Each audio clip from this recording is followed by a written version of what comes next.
LSU head coach Ed Orgeron joining us here. And Coach, first of all, I want to ask you, with the storm, everything going on in your great state, everybody okay? Obviously, our thoughts and prayers are with everybody. Yeah, thanks for asking. Everybody's fine. Just a little rain, a little flooding, but we're very resilient in Louisiana, and we're going to be fine. That you are. A resilient state, a resilient football team, a resilient program. So many of those things, I think, go quite well together when you think about all of it. When you come into this year, a lot of the talk is around the offense. So let's start there. You bring in Joe Brady. Yeah. He's your passing coordinator. He's this young hotshot guy coming over from the NFL. Yeah. Just first of all, what are your expectations from him and what he brings to the table? Score a lot of points. We're going to play a spread offense. We have great athletes. Him and Steve Ismay, offensive coordinator, work phenomenal together. We're very strong in the wide receiver position. Got two great young backs. Got a great quarterback coming back. We have a solid offensive line. I think we're going to have a very good offense this year. And Steve Ensminger will still call the plays, just with consultation from Brady throughout the game. Right. How do you expect that to work out? You know, Steve is the offensive coordinator that's done a tremendous job for us. I trust him. He's one of my best friends. Joe's going to be up in the press box with him on the side. He's going to have the next play ready. If Steve wants it, he takes it. If he wants to call his own play, he calls it. But it's just another resource for Steve.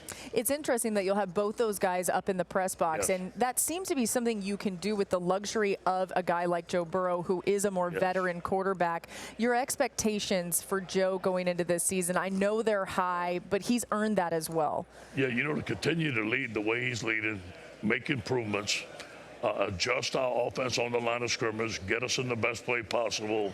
We're going to run him more. He's tough as a linebacker. Miles Brennan is our backup quarterback. Miles is healthy now. Miles is going to go in the game in significant plays, so we're going to let him loose. Interesting that you're thinking about not quite a two-quarterback system, but you will bring Miles in just sometimes. Explain a little more what you mean by that. You know, Miles was hurt last year, right? So we couldn't run Joe. We only had one scholarship quarterback that was able to play. So now we have three scholarship quarterbacks. So we're going to run Joe more, and we want Miles to get great experience because we believe that he's going to be the quarterback of the future and be a great quarterback. Interesting. Okay, let's flip to the defensive side of the ball, because I know everybody talks about DBU. It's hard not to say that LSU is DBU this year. You look at some of these guys, Fulton, Delpit, Stingley Jr., and I know that Stingley's just a freshman, but he seems like a guy that could almost line up at the NFL level at this point. You know, I believe this is the best defensive back group I've ever been a part of in college football. And I've been Troy Polamalu, I've been also some good guys at USC, at Miami. We've had some great guys at LSU. We've had them. You know, I believe Grant Delpit is the best defensive player in the country. I believe he's phenomenal. The more he's closer to the ball, the better he's going to make plays for us. Derek Stingley is going to be one of the next great cornerbacks. Christian Fulton is probably the top cornerback in the SEC coming back. And Jacoby Stevens is an excellent football player.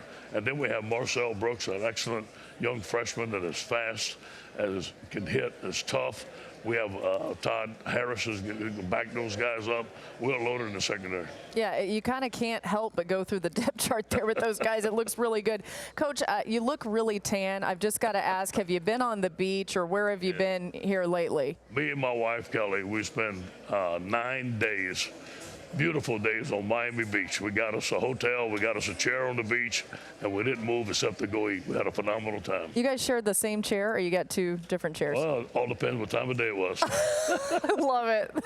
Thank you so much, Coach O. Have fun here at Media Days. Go Tigers. We're so glad you're watching ESPN on YouTube. For more sports and analysis, download the ESPN app. And for live streaming sports and premium content, make sure you subscribe to ESPN Plus. We'll see you there.